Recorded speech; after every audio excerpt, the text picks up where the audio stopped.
তারাবি 20 রাকাত 1450 বছর ধরে হযরত ওমর রাদিয়াল্লাহু তাআলার জামানায় একেবারে মসজিদে নববীতে প্রকাশ্যে ওমরের উপস্থিতিতে সাহাবায়ে কেরাম 20 রাকাত তারাবি পড়তেন।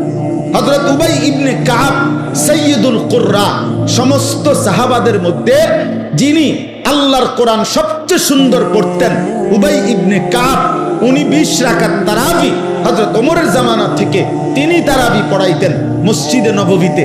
সাহাবায়ে কেরাম 20 রাকাত তারাবি পড়তেন। 1450 বছর ধরে উম্মতের সংখ্যাগরিষ্ঠ উলামায়ে কেরাম 20 রাকাতই তারাবি সারা পৃথিবীতে পড়ে থাকেন। অতএব 20 রাকাতই তারাবি। এর চাইতে কম, এর চাইতে বেশি যিনি বলে, আপনার দায়িত্ব হলো ওনার থেকে দলিল বুঝে নেওয়া, আমার দায়িত্ব না। আমি মসজিদে আজকেও বলছি, কেউ যদি বলে হুজুর অমুক হুজুরে আপনার কি ভুল বলছিনি, তা আমার প্রশ্ন হলো আপনি উনি ভুল বলছিনি এটা আমারই জিজ্ঞাবেন কেন? আমি ভুল বলছি কিনা এটা না আমার থেকে বুঝে নিবেন। কথা বুঝেন নাই? আপনারা ওনারে আপনার হুজুর মনে হইলো, তা আমি কি বাস স্টেশনে টিয়া উঠাই নাকি? তো আমি কি মূলে বেচে আইছি নাকি? তো তাইলে আমি বুঝবো না কেন? আমার আপনার হুজুর মনে হইলো না কেন? এই জন্য এটা কোনো কথা না, বরং 1450 বছরের ওলামায়ে কেরাম সংখ্যাগরিষ্ঠ ওলামাদের এটাই কথা যে তারাবি কয় রাকাত? 20 রাকাত। অতএব প্রিয় ভাই, ছেলেরা, বাবা, তোমাদের কাছেও বলি, আব্বা, প্রতিদিন সারাদিন রোজা রাখবা, 5 ওয়াক্ত নামাজ পড়ো এবং রাত্রিবেলা ইহতিমামের সাথে 20 রাকাত তারাবি আদায় করো।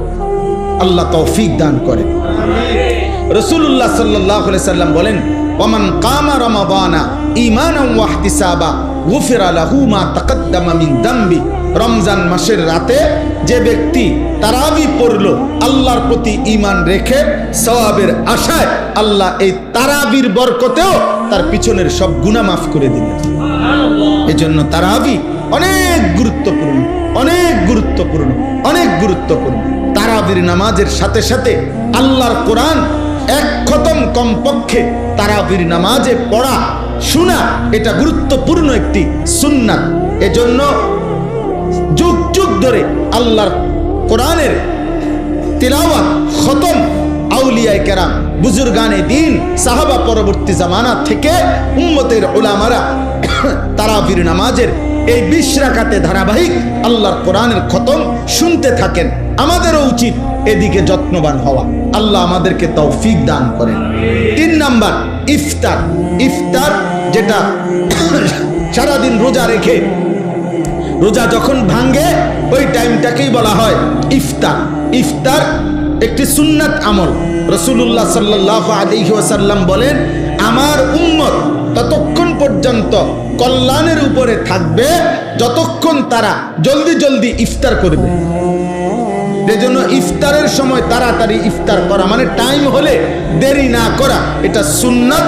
আর ইফতারের আগ মুহূর্তে দোয়ায় লেগে থাকা, এটা একটা গুরুত্বপূর্ণ সুন্নাত আমল, এবং এই সময়ের দোয়া আল্লাহ তাআলা কবুল করে।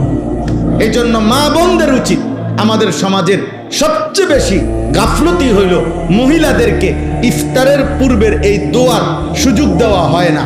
হয় মহিলা নিজে সুযোগটা নেয় না, অথবা পুরুষরা তাকে দিতে চায় না।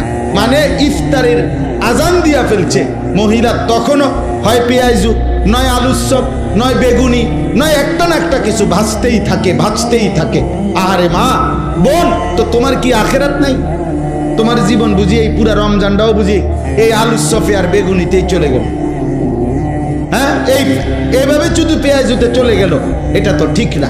বরং ঘরের নারী, পুরুষ, স্ত্রী, কন্যা, ছেলে, মেয়ে প্রত্যেকের উচিত ইফতারের 10 মিনিট আগে, 20 মিনিট আগে সমস্ত ব্যস্ততা ছেড়ে দিয়ে তাদের প্রত্যেকের উচিত এই সময়টা মনোযোগ দিয়ে দোয়ায় লেগে থাকা।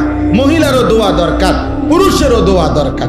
আপনাদের কাছে পুরুষ যারা স্বামী, যাদের স্ত্রী আছে, যাদের কন্যা আছে, যাদের বোন আছে, মা আছে, আপনারা তাদেরকে গুরুত্ব দিয়ে অনুরোধ করবেন যে এই টাইমটা যেন তারা দোয়া করে ইফতারের আগে। মা বাচ্চাগুলোকে নিয়ে দোয়া করুক, স্বামী তার স্ত্রী এবং সন্তানদেরকে নিয়ে দোয়া করেন, স্ত্রী তার বাচ্চাগুলোকে নিয়ে দোয়া করেন। এভাবে ঘরওয়ালারা নিজেরা দোয়ার অভ্যস্ত হন। আল্লাহ তাআলা বান্দার দোয়া ইফতারের পূর্ব মুহূর্তে কবুল করে।